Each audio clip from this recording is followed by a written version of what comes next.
For those who are close enough to hear, if you need a visual description of the audio, that would not make sense. If you need a visual description of the videos and the slides that are going to be shown, please click on the big box that's in the center between these chairs up here, and you will get a folder with the descriptions of the materials that are going to be shown. And I see some clicking going on. Yep.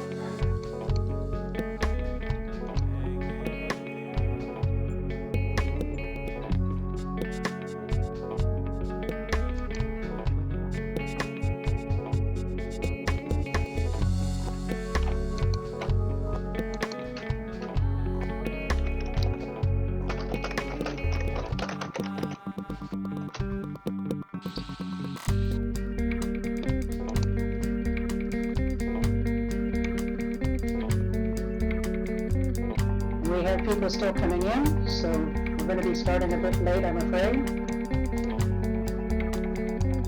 I was just going to ask about that. Let's give our audience a couple of minutes. I think most of the people are up front.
Hello, what's your name? Hello. Hi everyone.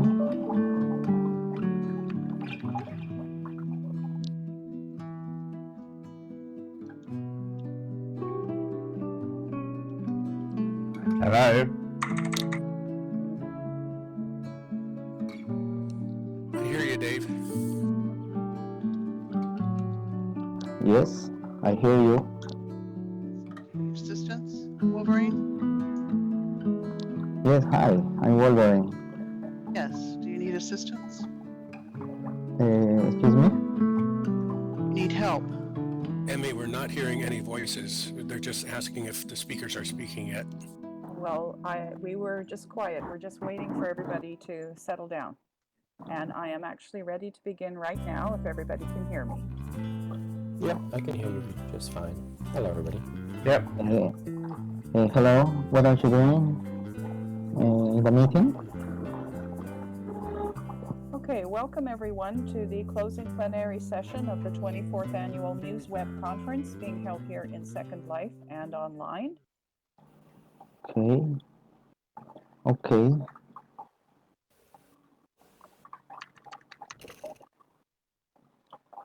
Just a quick technical note for those of you who forget, or those of you who haven't been in Second Life very long. I'm going to ask you to please make sure that your speaker button is off unless you're actually speaking. That will prevent feedback in the room.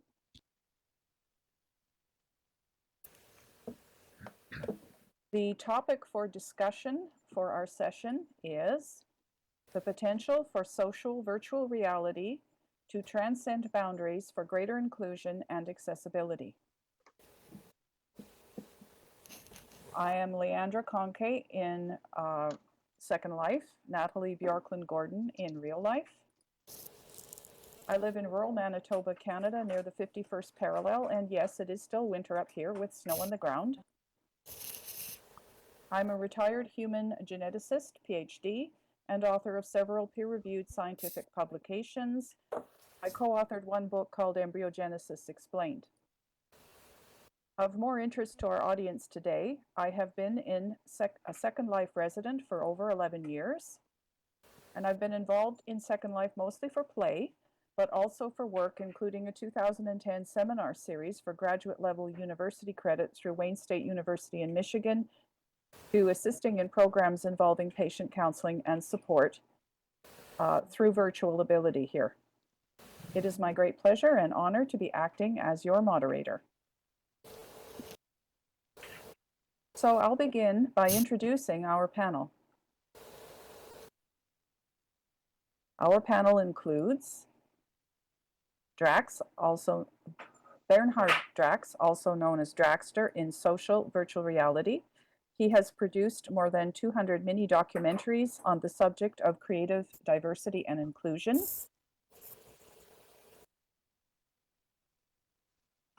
Hello. He has a everybody. background in music and radio journalism. Draxter recently completed the feature documentary, Our Digital Selves, for the National Science Foundation, which examines embodiment and placemaking in social virtual reality as it empowers people with various disabilities. He is currently preparing a virtual reality miniseries for Luxembourg Television, featuring Linden Labs' Sansar platform as the playground for historical reenactment, and a feature documentary on the life of jazz singer Tony Harper. And he will be sharing some of his work for us today. And beside him is Alex, I hope I pronounce this correctly, Kruger, who is Gentle Heron in Second Life, went into medical retirement due to multiple sclerosis after a wide-ranging career in regular and special education research, and professional development. To stave off isolation, Gentle founded an award-winning international cross-disciplinary peer support community in the virtual world of Second Life that is sponsored by Virtual Ability Incorporated, a US nonprofit. The Virtual Ability community has been facilitating participation by individuals with physical, mental, emotional, developmental, and/or sensory disability and chronic illnesses in the virtual worlds for over a decade. And our third guest here today on our panel is Anrique Bregman, who is the founder and director of the studio ANRK. He has been the director there for over 15 years, exploring immersive storytelling through the web, games, virtual reality, and AR, which I assume is alternate reality? Augmented reality, but I think it's maybe the same thing. Augmented reality, thank you. ANRK Studios is an R&D space to explore how the world around us will change due to immersive technologies.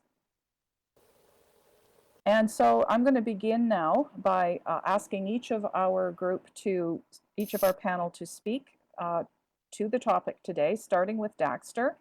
And I'll turn the microphone over to you, Draxter, and ask you to respond first to today's topic. Hello, everybody, and thanks for inviting me. I have to remind myself to speak slowly because we're transcribing, which is wonderful. Yeah, thank you for the nice introduction, Leandra. I came into Second Life 13 years ago, and I came straight out of radio journalism. And with my music background, I did not do anything in Second Life. I jumped right to the opportunity of telling stories of people that I met here. And I met people from all walks of life, people from different age groups, different groups from all over the world, different socioeconomic backgrounds, and I started documenting their lives and what they found so appealing with Second Life. And I met the disability community, and I was fascinated by the fact that Second Life seems to transcend this division, what we call the sort of the digital divide. When people talk about the digital divide, they usually mean, I mean, there's also the issue of access to digital technology, but it's usually also, it sort of includes an age range of sort of people who young people who grew up with the internet already in existence, and they have a much easier time to navigate the internet.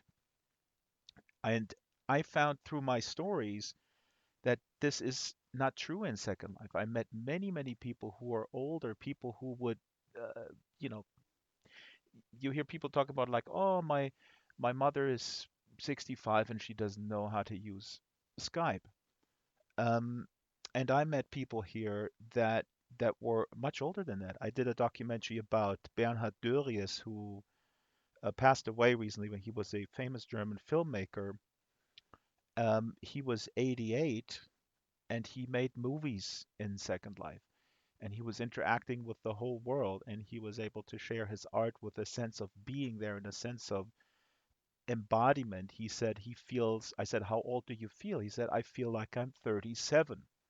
To this day, I don't know why not 36. But so the topic today is social VR. Now, a lot of people talk about when they mean VR, and Anrik will maybe talk to this as well. Anrik and I, we met for the first time at a augmented reality expo where the brand new headsets were being shown. Amazing technology. You pop on a headset, you see things floating in front of you, you feel like you're Tom Cruise. Amazing stuff. And so when people ask me, so why are you here? What are you doing? And I said, well, I work a lot with Second Life. And people sort of go like, what? Second Life? That's not VR. Uh, that's the comment usually after, is Second Life still around? And then I get into these little arguments with folks where I say, well, what is VR? What does virtual reality mean? And there's a difference in opinion on that. Um, some people mean that VR means you have a headset that gives you the 6 degrees of freedom, that you have a headset and controllers that mirror your physical movements in real time. And others, like Professor Bölsdorf, who we will see in a minute in a little teaser of my documentary, would say that VR is a mere input device with which you consume and interact with content. I tend to, subscribe to the latter definition because I feel that social VR, Second Life is social VR. Second Life is social VR before the term was coined by the Silicon Valley marketing folks. So, what is the potential of Second Life as a social VR platform? And we will get into Sansar as well because I'm very active in Sansar as well, which is a platform that was developed by Linden Lab. It was recently sold to another entity. But the thing that is fascinating is that we have moved this conference here, and by we I mean Linden Lab and Virtual Ability, have moved a gigantic conference partially into Second Life, right? Second Life's been around for 16 years, almost 17 years. They have moved it into Second Life, and we're all here together. And it was not moved into a brand spanking new virtual VR platform. And why is that? Second Life has distinct advantages. And as enthusiastic as I am about headsets and what Anrik is talking about, augmented reality, it the situation that we're currently in with the virus and lockdown, I think people find appreciation of Second Life as a very, very strong contender for the social VR um, term, because we have text chat alongside voice chat. We have inclusion through various technologies that are built into Second Life that can be harnessed for blind people. This stuff does not exist in the newer, what they call next generation immersive platforms like Sansar, High Fidelity, VR Chat. There's numerous others that I'm not mentioning here, not because they're not important, but because there are so many. So my larger point here is, let's call Second Life what it is. It is a social virtual world platform. Okay? It may not be compatible with the premium headsets. It, but that is frankly besides the point when we talk about inclusion and accessibility. It is a little cherry on the top. And as we will now watch a little trailer of my documentary, Our Digital Selves, where I followed for a little over a year two researchers, Professor Tom Bölsdorf and Professor Donna Davis from the University at Irvine and University of Oregon. I followed them as they uh, followed 30 participants in Second Life with various disabilities and examined how they fare in an environment where they can freely choose their bodies and where they can create their own worlds. So um, let's watch this trailer, but let me add one more thing here. The, the beauty of this is, little context here, this was financed by the National Science Foundation, so there was enough money available to give each of these participants a premium headset. At the time when this study started, I think it was 2017, 2016, I'm sorry. Uh, these headsets, they cost about $800-900. So now they're down to 300. An Oculus Rift costs 300 now, the older model. Many of these 30 participants in this study, they received these shiny new um, pieces of technology in the mail, and most of them said, "No, thank you. I'm fine with the immersion that Second Life gives me, mediated through the screen." At the same time, where the industry was like, "No, no, no, no, we need to be fully immersed. This is not full immersion. You're seeing it on the screen. You're not really there." The participants of this study all said unanimously, "No, we are there." And why were they there? Because they had investment in the community, which is the key, uh, alongside, of course, the inclusive factors. The reason why a lot of people in this study declined to use the headset or tried it and then said, "No, I don't feel comfortable," it was due to their disability. And in the film, we also examine, we're not going to watch this in the trailer, in the film, we also examine what the industry leaders have to say about putting inclusion uh, up front and center. We actually went to Linden Lab and several other companies and asked the CEOs of these companies, how do you plan to include people with various disabilities? But I'm running out of time, going all over the place. Let's watch the trailer. I have two little films prepared. Let's please watch the trailer, teaser number 3 from Our Digital Selves, which starts with a little song called "Do You Want to Date My Avatar?" performed by Pookie Amsterdam. Okay, so please click on the screen behind the speakers to focus on the screen, then wait a little bit, then click again when the image appears, and you should start your video. You have to click twice. Click the screen, wait for the image to appear, and then click to make it play. And Dragster has given you the URL. Yes, if you can't get it to work in Second Life, you can open up the browser and follow along in the YouTube video at the link he's giving you. One of my favorite clients. Do you want to date her avatar? She's gone too far, and that's for sure. My name in Second Life is Alumnia Autumn. My avatar, it is me, how I would look if I had a chance to create my own body once again. There is the physical body that we can feel, and there is the body that we have in our mind, the thing that is in there that looks video different. is coming up now. I was Let's try this diagnosed when video, I sorry. was 24. My parents never ever heard about ADHD. It feels like you can barely walk. Sometimes people can see me crawling, but I'm so good at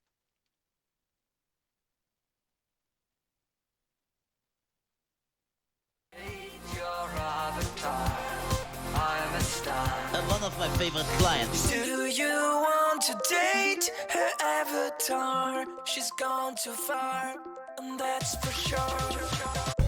My name in Second Life is Alumnia Autumn. My avatar, it is me, how I would look if I had a chance to create my own body once again.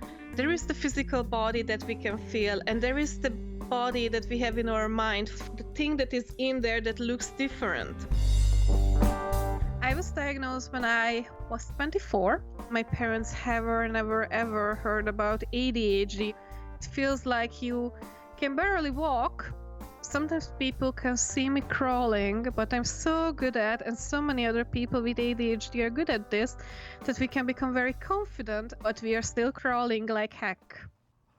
People with mental illness sometimes refer to it as invisible disability.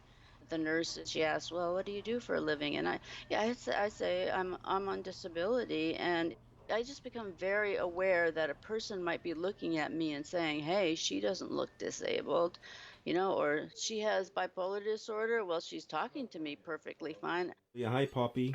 Hi. Do you think virtual worlds are strange? In what type of virtual world are we talking about here? Well, I'm talking about Second Life, which is the only relevant universe. Not sure if you're familiar with it. Drax, you really can't put that camera down, can you? My epilepsy really carved my personality, and I think being brought up to recognise that there are disabilities and struggles in the world can actually be quite a good thing. My kids had to grow up early. They're young carers. People choose their avatar to represent the circumstance they're experiencing in the virtual world. The way it's phrased over and over again is that disability is part of who I am, but it is not all of who I am. I mean, that is an interesting question for you, Cody. Like, what is your ideal avatar? Because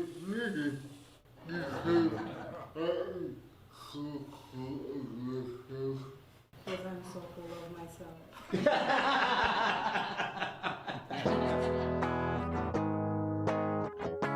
If this is not mixed reality, then I don't know what is.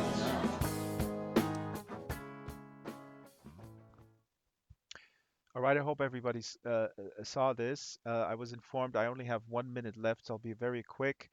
The film is online on YouTube. You can watch it anytime, and I hope you got a good, nice overview of what the film is trying to do and depict here with Second Life. Just a quick note: you see at the very end Cody LaScala, who is one of the protagonists. He has cerebral palsy, and he's at the table. Oh, I'm just informed I'm talking over the video. Okay. All right. I guess then I will.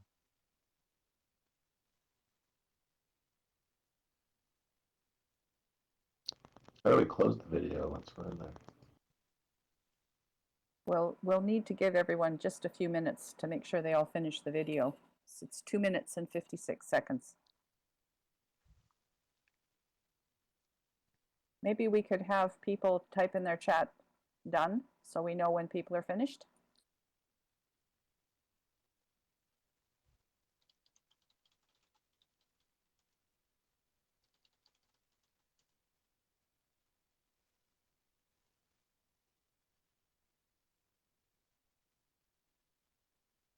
Okay, I think, Draxter, you can go ahead now. Okay, so I'll be real quick. Thank you guys for listening to my ramblings here. I'm much more concise in the video, which is my format, that type of storytelling. And I would encourage you to watch it and share it, because the power of Second Life, again, we go to Sansa, we go to High Fidelity in that film as well.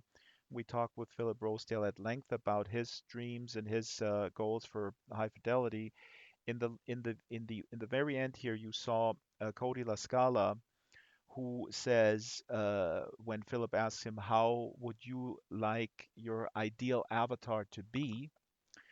He says, just like me, because I'm so full of myself. So Cody was, I mean, they're all really special people who are portrayed in this film, but Cody is really another level. His self-confidence is fantastic, and I asked him, what do you say to people who say like they feel sorry for you that you're in a wheelchair and you have to play a video game with your trackball with your foot? And then he says, you know what? I don't care. I live a mile from the beach, and I have my best friends in the virtual world. So that's the potential of social VR. And again, Second Life is social VR, no matter what the industry wants to tell you. Okay, thank you very much, Dexter. That's great, and I know I'm looking forward to having a chance to view the entire film, and I'm sure everyone else is as well. So I'll now turn it over to Gentle to have her respond to the commentary to our. You prepared a second video? Well, we didn't get to it. I don't want to steal the time of the others. This is a film about gentle hair, and which is fantastic. It's about virtual ability. We can share it later. What do you think, Gentle? Do you want to do that video now before you speak, or would you like to? We'll leave it to the end.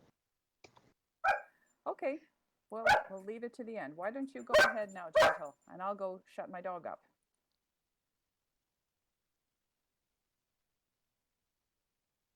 Okay, so we're going to change this slides to my slides.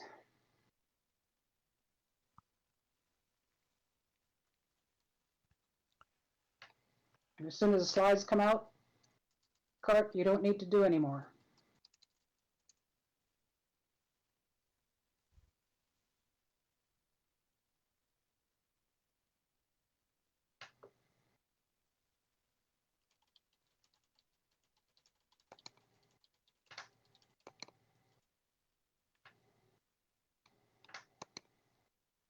I want to thank Nancy for inviting me to speak today. I want to thank Leandra for being the moderator of our session, and I want to thank our audience for being here, obviously. Today, I want to begin my part of this discussion with some information on how to think about preparing for accessibility. I want everyone in the audience to get out a note card or a piece of scrap paper, and I want you to number that note card or scrap paper from 1 to 4. We're going to have a little quiz about universal design. But first, I'm going to give you some information. To me, there's an important link between accessibility and inclusion. If something is inaccessible, inclusion is impossible. That's pretty simple and straightforward. And this applies to everybody, but particularly it applies to persons with disabilities and other people who are in marginalized groups.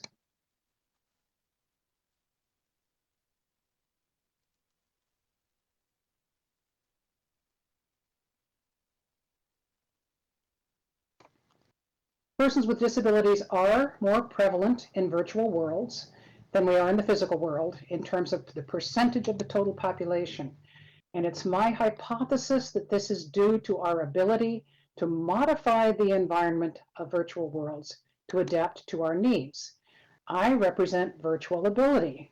We're an international cross-disability peer support community in Second Life. Our members have one or more types of disabilities, physical and motor, mental, emotional, developmental, or sensory. And because of the diversity of our access needs, we strongly support the concept of universal design. Universal design is the intention to create a built environment that can be understood, accessed, and used by everyone. The environment should be able to be used independently and naturally and without the aid of additional assistive devices. The environmental design should be user-aware and customizable. Okay, now we're getting ready for the quiz. You've got your paper. We're going to simulate 4 different kinds of disabilities that affect individuals in virtual worlds. So I want everybody in the audience to please sit on your hands. so that you can't use your fingers to type on the keyboard. Sit on your hands. So question number 1. Is universal design intended just to benefit people with specific disabilities like quadriplegia? And I want you to pause and answer on your paper or your note card, but you can't use your hands.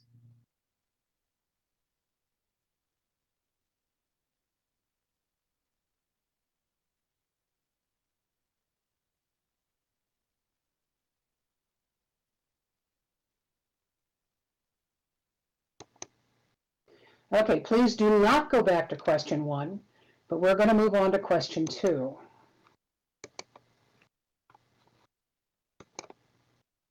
Now you're healed by a miracle. You can pull your hands out from underneath you, and you can use your hands.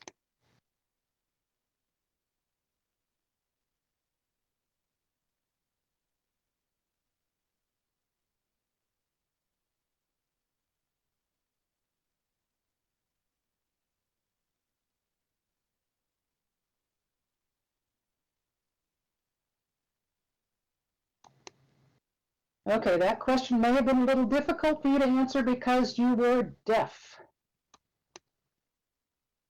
So now we're going to move on to the third question. And you're no longer deaf, but instead you're going to be blind for the third question. Question number 3. Look at the 2 images on the screen. And to our blind folks who actually are blind, the screen is solid black. How does this illustrate the point of universal design? And again, I'm going to pause for you to answer.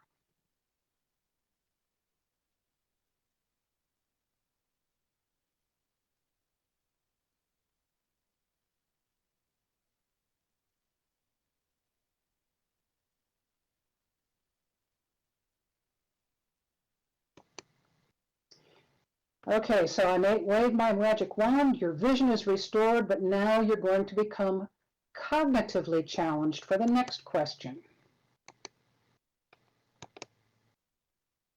Our final question, which is question number 4, is this. 我们应比小气用目的小气还是之后考虑同样数据吗？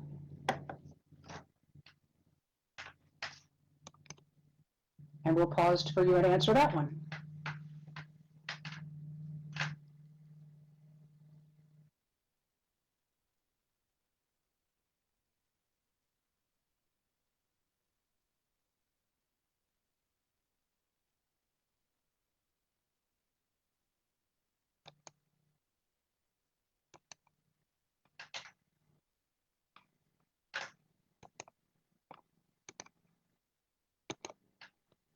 I think this quick quiz kind of illustrates why we should all be concerned about the various ways individuals might need to access information in any environment, virtual or physical. So now let's go over the correct answers to that quiz. I'm sure you all did very well.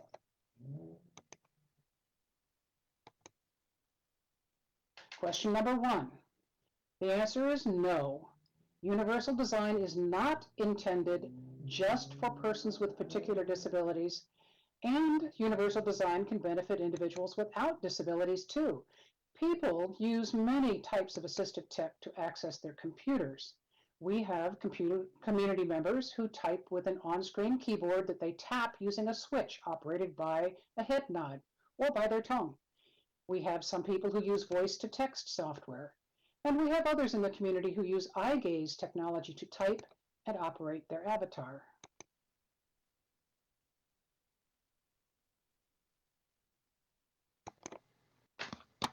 Question number 2, the question you didn't hear was, is universal design applicable in virtual as well as physical worlds?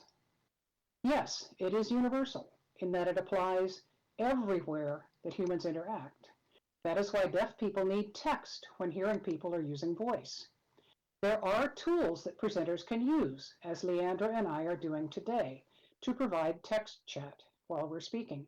And I appreciate MuseWeb's commitment to using CART. Text communication also benefits individuals with attention disorders, anyone who's distracted momentarily by life events, and people for whom English is not a first language. Question number 3. Here is the image you could not see because for this question you were simulating blindness.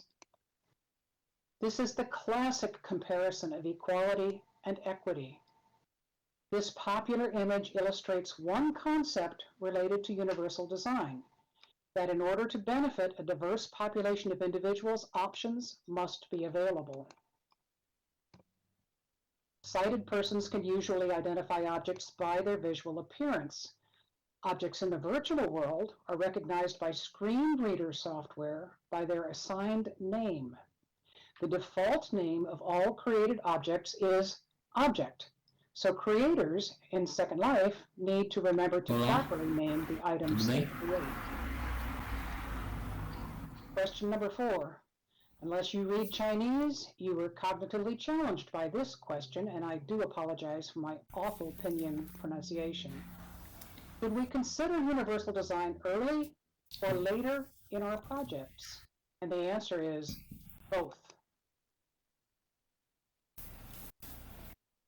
In summary, people with accessibility issues need support in virtual environments in 3 different ways. We need access to the virtual environment, we need access within the virtual environment, and we need good communication between the virtual and the physical environments.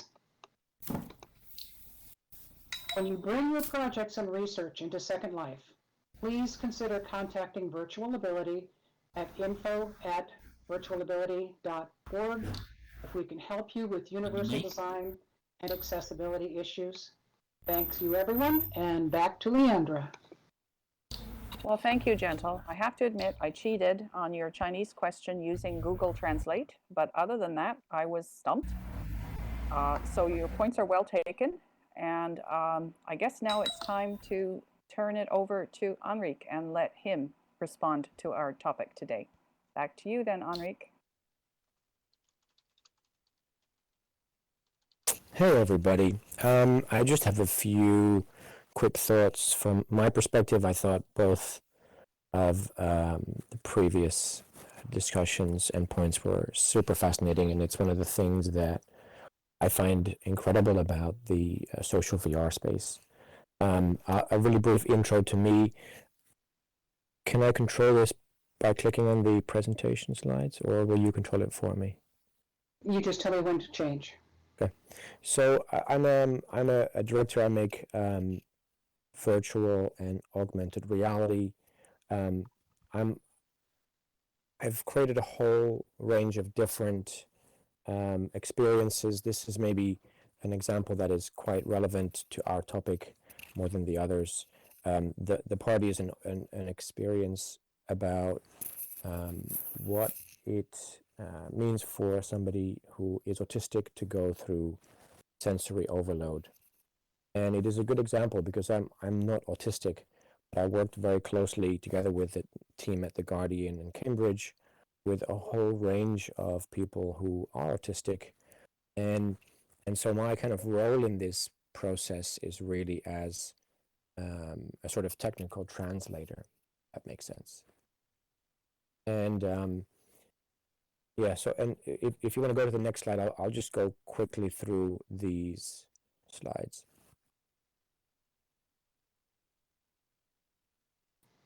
You want me to change to the next one? Yep. CPREA was a project we worked on at The Guardian also. That is a project we built in Tilbrush, fully in Tilbrush. And we worked with a range of artists to create this story and to make it possible for them to translate a letter. It's the subject matter here is Syria and refugees crossing the Mediterranean. But really the process that was interesting for me was about creating a way for artists to adopt a new, which in this case is Tilbrush. Go ahead to the next slide. This is a project I finished just recently. We explored Unreal Engine, which is one of the game engines that powers virtual reality experiences. And we created virtual avatars for teenagers. We had teenagers who had experienced quite stressful things in their life, and we created avatars of them, imagining them to be much older. So let's say that they were 30. And we used those avatars to allow them to explore the experiences that they had, these stressful events, from a backward-facing perspective, from a future perspective. So using long-term thinking and exploring how that might help them deal with these experiences.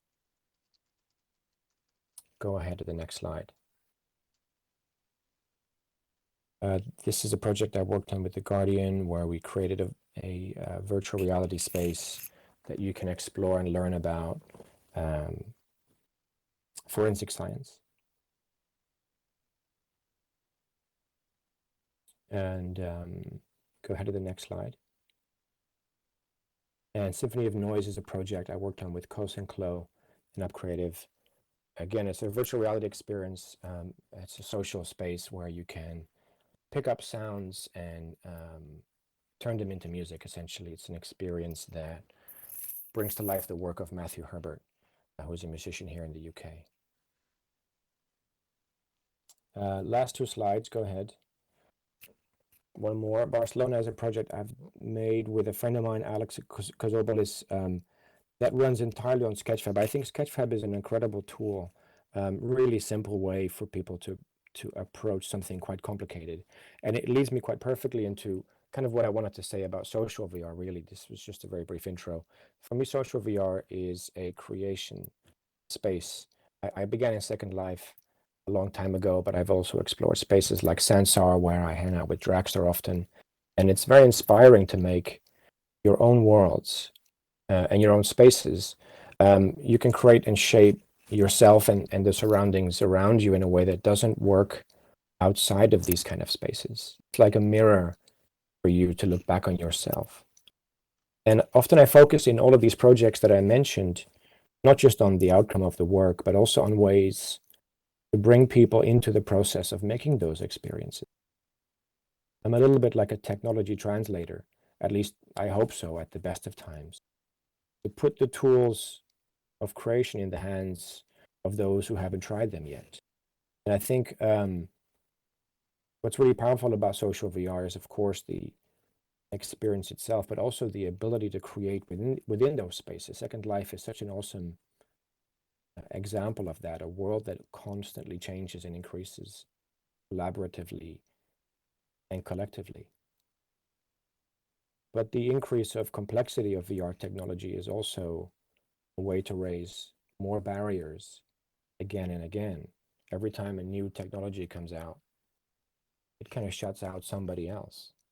So the inevitable progress is at odds with the goal of getting more and more people into this space, and also more and more people creating. So for me, increasingly, the tools that we have access to are accessible by, need to be accessible by more people. We need to increase not just the participation of people in social VR, but the ability to create in social VR. I think it's very powerful also about Second Life is that this marketplace where creators can actually build something virtual and sell that actually works and functions. People make their living out of that space. So through my work, I've often brought people into the process of building and taught them the skills for them then go and try that a little bit more later.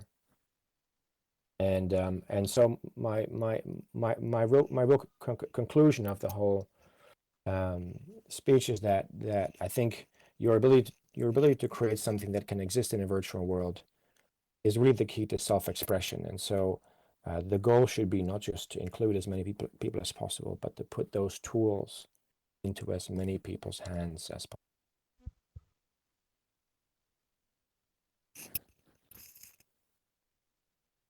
Well, thank you, Enrique. That was really fascinating.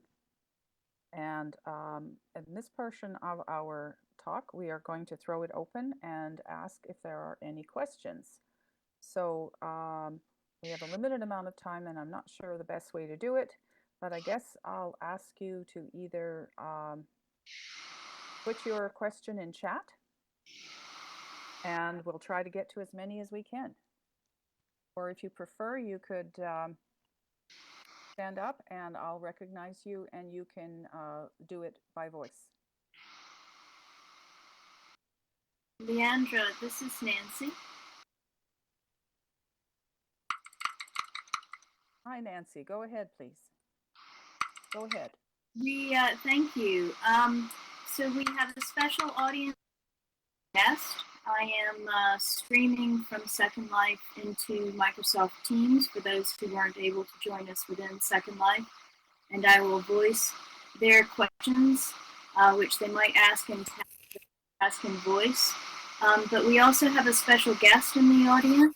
Nani de la Peña was able to join us after a fortunately brief trip to the hospital earlier. And so if it's okay, I'd like to ask for her to share any responses she has to the presentations we just heard. Okay, why don't you go? Okay, can you guys hear me okay? Yes, we can hear you. Great, wonderful. I'm going to keep it brief because at least I can tell you I don't have the coronavirus, thankfully, but I do have something going on. But to say, first off, it's wonderful always to see Drax with his extraordinary commitment to this arena. I know I keep trying to find Drax in the in our different time zones, and there's lots been conflicts, but I'm always amazed at his commitment and energy to supporting these kind of social environments, and always have been a big admirer of the work that Enrique has been doing as well. And the amazing thing when I talk about Second Life has been this commitment to community that you've seen among organizations like Virtual Ability. It is unique, and it remains a very strong one. Similar to the nonprofit Commons, trying to help each other, and I think that's what's that sense of community that you see is very extraordinary. I just agree with Anrik on how do we provide more tools. And I think in a gathering like this, we've been trying at Emblematic, my company, to create a tool called Reach that lets people assemble volumetric content and then publish it in WebXR across platform. Like Drax said, sometimes people want a headset and sometimes they don't. And maybe one day it'll have a nice social component like these other environments. I've also been working closely with Mozilla in their hubs environment to try to think about, I don't know if there are people who attended IEEE VR last week, which was a social VR platform. So I think there are many lessons to be learned from Second Life and its long history that should be applied as we go into other worlds as well. I think there really should be even more of an exchange.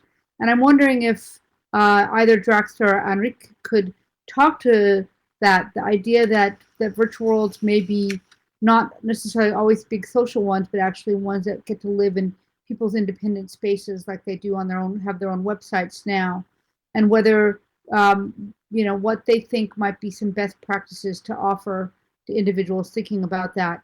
I'm particularly focusing on things like museums, which are going to need to be able to bring their community to their own museums, or libraries, which might want to be able to have a community for their digital public library. And I know we can have islands in Second Life, but sometimes people want to control it through their own website, et cetera, et cetera. So I'm just wondering if, given this amazing group here with their long experience in working socially, I wonder if they might be able to offer at this moment some thoughts on best practices if people want to consider for their own museums how to create community that's social and in a virtual way. Would either of you care to jump in on that, Draxter? I'll be very brief. It's good Good to see and hear you, Noni. It's good to know that you don't have the virus. This is a really important question, and we need 3 more hours because this is something literally that I think about every single day. And we've seen with these next generation platforms that I mentioned, Sansar, High Fidelity, and so many others. They're all really cool, but they're not gaining traction. Now, the reason why that is very, very complex, and it also has to do with the way our economic system works and how fast these companies need to deliver return on investment and all that kind of thing. So, for example, what Andrik was mentioning earlier, what he was hinting at, for example, the wish that there's avatar portability, and Noni hinted at that too. I think that that is very, very important, but there is no real economic incentive for these companies to work together to actually create a sort of a portable avatar, right? When you have an embodiment and you want to take this over to another world, that is something that I hear expressed every single day when I talk to people in Second Life, in Sans High Fidelity, or wherever. But there is no what's the business model here? Um, Noni is talking about, uh, if I understood you correctly, also about the ability to create places that may or may not be connected to the entire metaverse or universe, or can be controlled in access um, through a portal, through a company's or an entity's own website. That is something that I also find extremely important.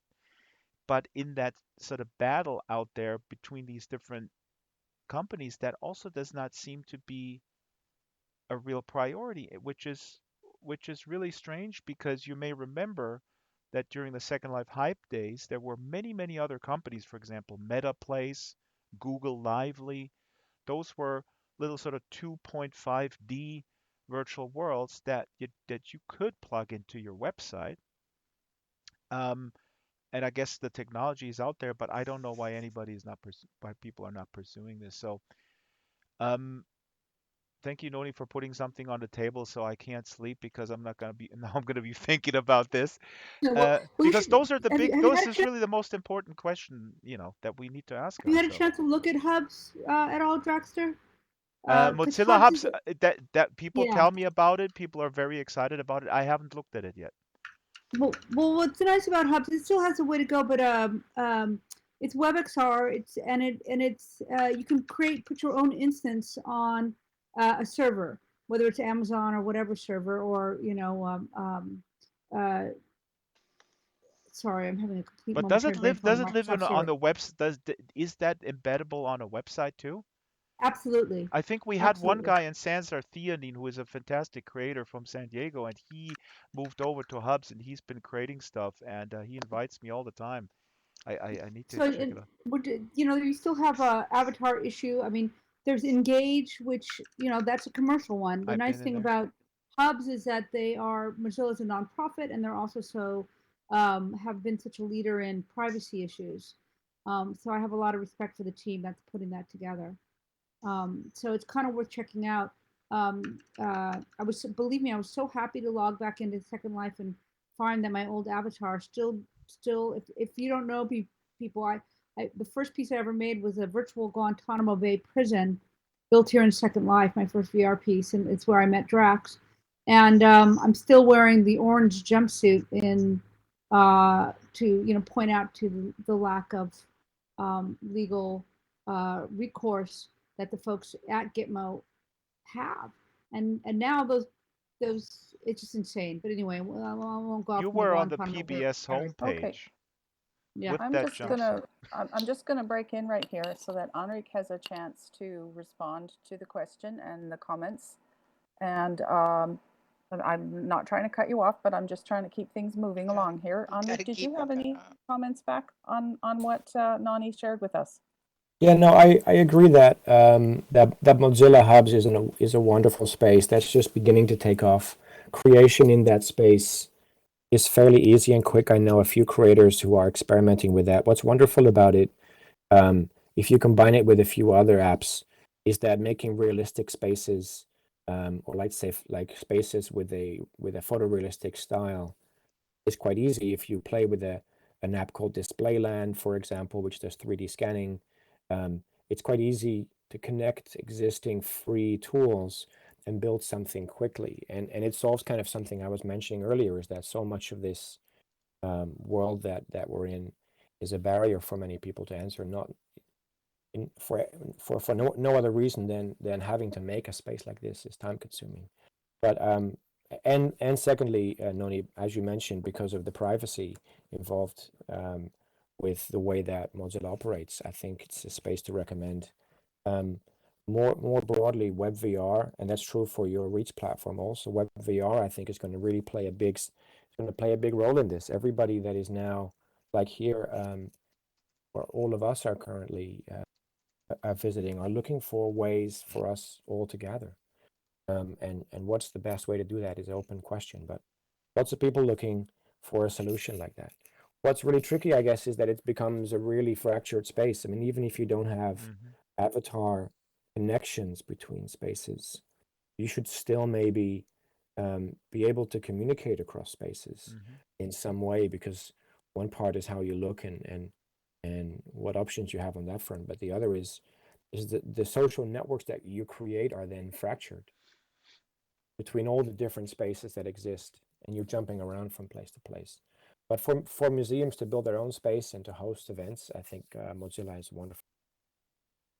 Gentle, do you have any comments on the idea of crossing between platforms, given some of the issues there is in accommodating disabilities or different abilities? I would say that it is a desirable thing, but certainly not going to happen in the near future. And then I'm going to let this go to another question. Okay. Do we have another question out there? The question that I have is, why can't I be as concise as Gentle in answering a question? We have all strengths and weaknesses. True. And our avatars are just mirrors of those. Okay, anyone else out there have a question? You can either speak up or put it in chat. Let's get some good questions going here. iSky, do you have something you'd like to say? iSky, by the way, is featured in the documentary, and I'm really grateful that she and Slayton appeared in the documentary. I want to add something real quick, and please do cut me off, Leandra, if a question comes in. The documentary shows people in the physical reality and in SL, but also some people chose not to be on camera, which I find a powerful statement that I didn't even intend, but what happens often with media inquiries for stories of people who present with their virtual embodiment. I've had this happen many times. There's an inquiry from mainstream media. They say, do you want to tell your story? We need to take a picture of you in the physical world. And oftentimes people decline it because they're shy, and they do feel it's their right to live through their virtual embodiment. And I agree with that. 100% of the time, the journalist will say, well, then we can't run that story if you can't supply a picture. So those stories are essentially not appearing in the media. And I think that that needs to shift as well. Okay, so I'm going to read what iSky said. iSky said she was thinking that the key to having any sort of viable VR space, and I think she's responding to the question that was asked, is bringing the people together in a way that empowers communication amongst them. And AJ has a question that she would like to ask. Yes, go ahead, AJ. Yes, my question was, do you think that with the growth of the virtual world that it could actually have a negative impact on the inclusivity for people with different abilities in the physical world, if organizations start becoming overly dependent on virtual reality as opposed to accommodating people throughout all platforms? Ooh, that's a good question. That's a good question. This reminds me of the discussion about inclusion in schools, which often is also kind of a red herring, where School districts often say, well, we can be inclusive, we can put disabled kids alongside able-bodied kids, um, but we still have the same funding, which essentially is sort of a plot to save money, and then you can write on your banner that you're doing all you can for inclusion, and then it's the disabled kids' fault that they can't really succeed. If we, if virtual worlds become, or any digital technology becomes, a replacement for for a qualified and well-paid professional personnel, then it's a problem. Um, so that's, I think, everybody needs to be very, very paying close attention to the sales pitch of technology in that regard. I would like to make a comment on that from my own personal experience in Second Life. And in that experience, I met a young man who was quite charming, and we had coffee together regularly, and we went dancing. And then one day I asked him, because he tended to be a little bit repetitive on his speeches and his answers to questions. And it turned out he told me that he was suffering in the terminal stages of muscular dystrophy and could only move his one finger. And in that case, Second Life was his way of getting outside his body and communicating. So I think it can work both ways. Yes, we need to have the real world accommodate, but we also need to remember that sometimes Second Life can accommodate better than the real world. That was just my one experience that had a tremendous impact on me, on the ability and the potential of Second Life. This is interesting that you said that, Leandra.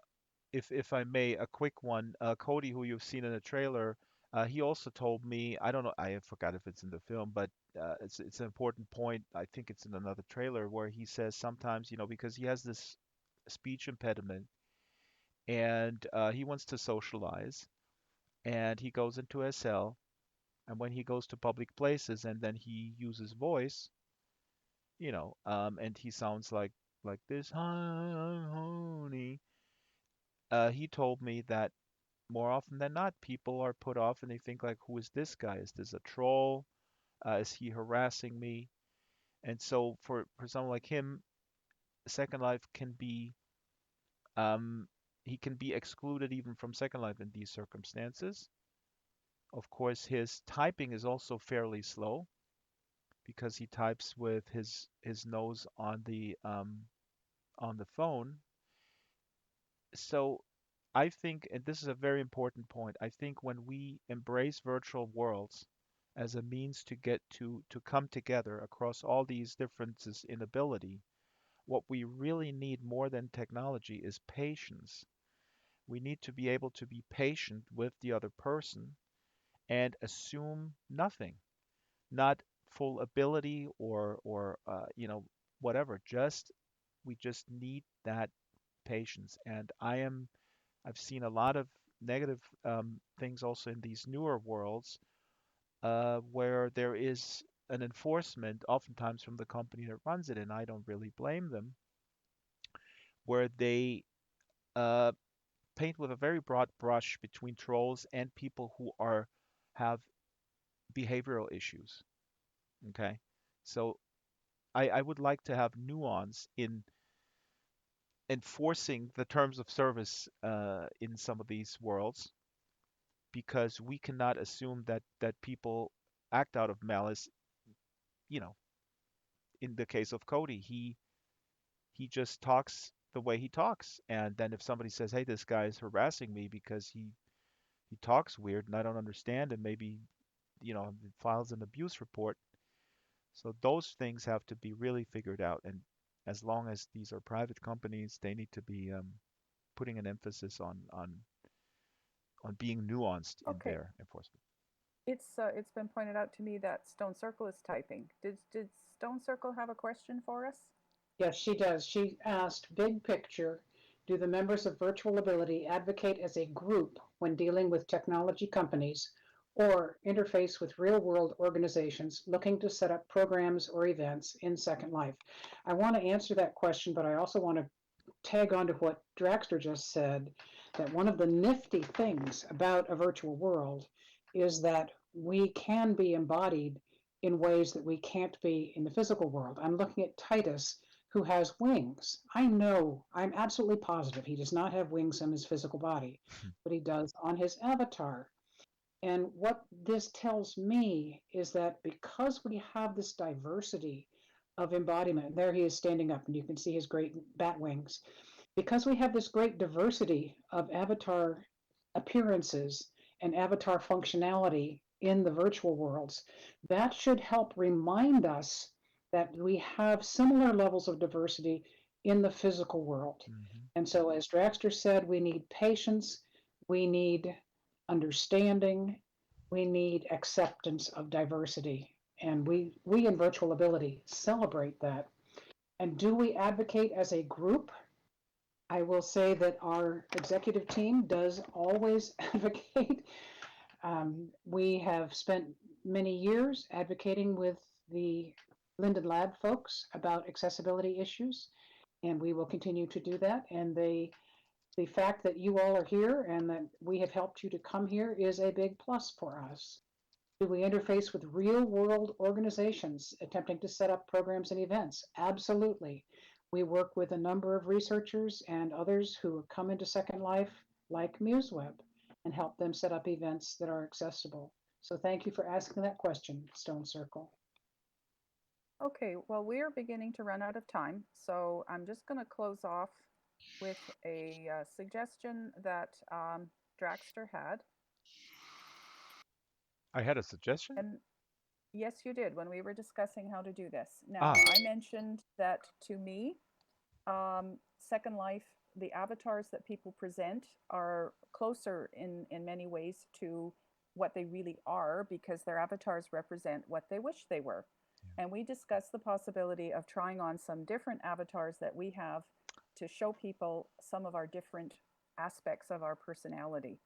And so I'm just going to, I'm going to change to one of my avatars, and I'm going to invite Gentle and Draxter and Anrik just to show us some of their alternative avatars, just to see what else we can be in here.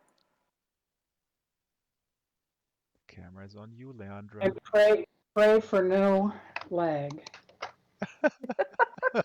Yes, I would ask the entire audience to do this, but I'm afraid we'd lag right out into nothing. Oh. So we're just going to have our panel do it, just for now, just so we can see. Okay, so I have changed into a cabbage with Brussels sprout eyes.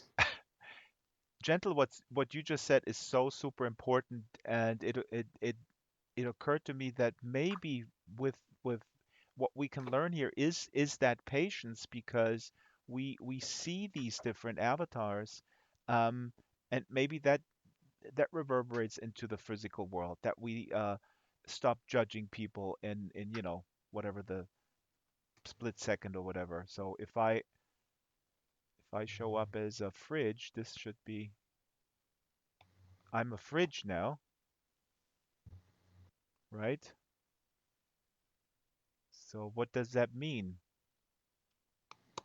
This means that I'm concerned with the lockdown, that our fridge will die. I'm seriously concerned about that. Because we have issues with our fridge. Leandra, what does this fox mean to you? Well, this fox is what I use whenever I'm in a big crowd on a sim and I'm trying to get through a lot of people, because the fox can be very small, short, and slips in and out and has very little leg. So for me, this is my foxy, clever thing for crowds. And this is an avatar that has a prosthetic leg. We created this avatar for a project we did for the Veterans Administration to help veterans with amputations learn how to use their prostheses. Gentle, the head of cabbage, what does that symbolize, signify? That was my Halloween outfit for a few years ago. Oh. Oh.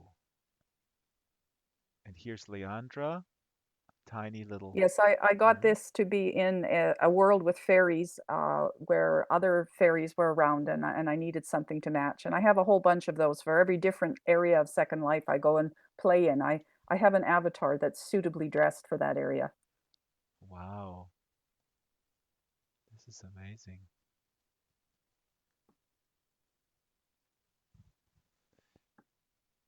Anrik is Anrik.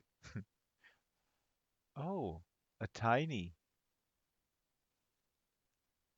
Are I you do have a tiny F. you're Yes. you're active in the tiny community? This is, of course, another very active. I wouldn't call it subculture because it's quite dominant culture. Well, it's its own little world, and I actually have an alt that is a tiny that's spends a great deal of time in that alternate universe. But this is just this is another tiny that I like. So, Did Ice Guy so just any say that this is your favorite, Ice Guy?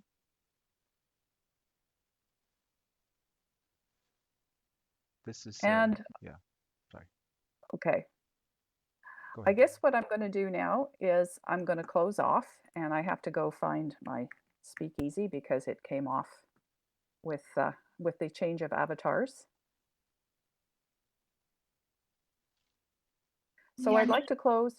Oh, comment? I'm sorry, this is Nancy. Okay. I just wanted to thank you all so much, not gentle. just for this panel, which I know was pulled together in record speed and was constantly morphing up until the last minute, but also for all that Virtual Ability has done to make this an accessible session to the fullest extent that the technology permits. I'm just deeply, deeply grateful and so pleased to have partnered with Virtual Ability. Enjoyed the support of Linden Lab as well. I hope we can continue to work together.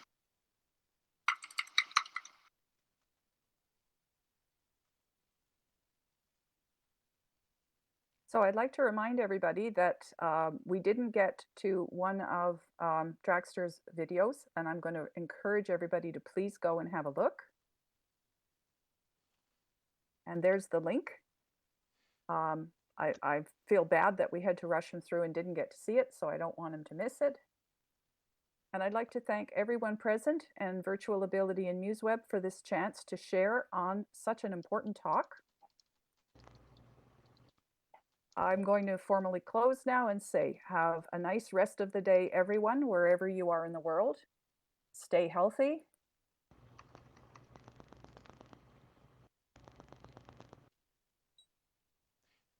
Thank And you. don't forget to wash your hands. Thank you, MuseWeb, for inviting us. Thank you, Nancy. Uh, this video is gentle narrating from a series called What Second Life Means to Me. These videos were submitted, was a project where we asked people to submit what Second Life means to me, and this is gentle, and I helped out putting it together, but it's really gentle talking about um, her Second Life.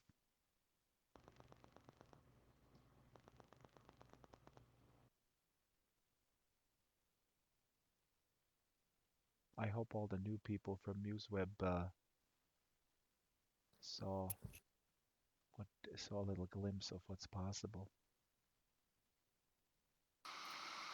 I think the greatest limitation was my ability to control the camera on a computer that's struggling to keep up. So my inexperience combined with the lag produced some very funny viewing angles at times, but I think folks got to see most everything and they certainly were able to hear. And definitely lots of boots. I will share the video too, Nancy. I'll send it to you right now. It should be you can freely share it. There is a lot of tricks that Linden Lab upgraded. I mean, they're constantly upgrading and investing in Second Life. There's a bunch of tricks where with the graphics, how to dial it down. So it's very flexible, but of course, they could communicate it better. No knocking, not knocking Linden Lab, but it should be up front and center like some of those optimization little tricks. The viewer should automatically detect the machine, but sometimes it doesn't and adjust itself.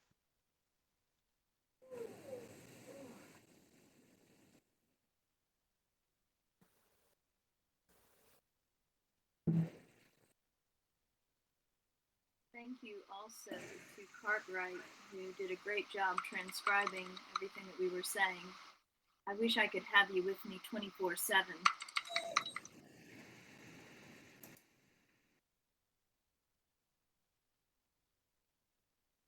Where did all the art go? I didn't even look at the back here. The art is gone. I still see it, Drax. Huh. Oh, see? I was just talking about my tricks and then I forgot that I put the draw distance to 32. Yeah, I'm watching your live stream and I can see on your live stream that everything's grayed out. Right. Yeah, it's because the draw distance is down. See, if I go closer, then it reappears. Nice and smooth. So yes, everybody who hasn't yet had a chance to look at Mitrice Gaskin's artworks in the back of the auditorium. They're really beautiful. Yes, they're just gorgeous, and the process for producing them is fascinating as well. So check them out if you can. Absolutely amazing. I'm gonna end the stream now with this art by Natrice. Is Natrice selling these also in world? I'm not certain. I know that she is getting ready for an exhibition at the Smithsonian. So Yeah. it could be a time to ask, because she is in the process of preparing things for physical world exhibit. There's But actually quite a few people who sell, physical art in SL. They have it up on a wall, and sometimes they sell prints. But there's a lot of exhibitions and vernissage scene where people exhibit their work, and you can buy it directly in world, and then it gets shipped in the physical world. I actually would like to acquire them in this world, Yep. Second Life. Yep, there are actually the Hotel Chelsea. There's an artist, Judy Lynn, absolutely amazing. She exhibits in the Hotel Chelsea, which is a must see. There's a video up on the official Second Life channel about the Hotel Chelsea. It's based on the real Hotel Chelsea. It actually they use the real blueprints to build it here in SL, and they have a very vibrant art scene. You can rent rooms there. Actually, let me look up this video real quick. Hotel Chelsea. I'm going to put a link in the...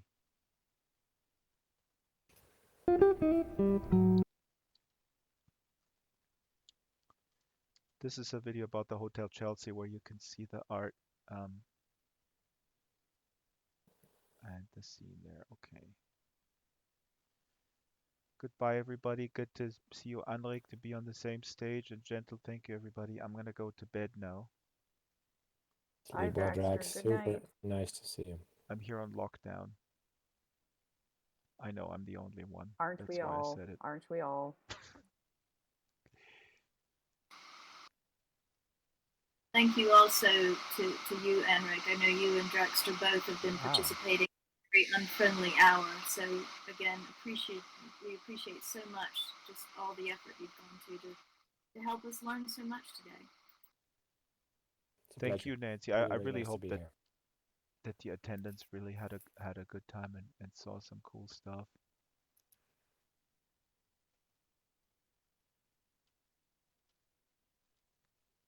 Definitely.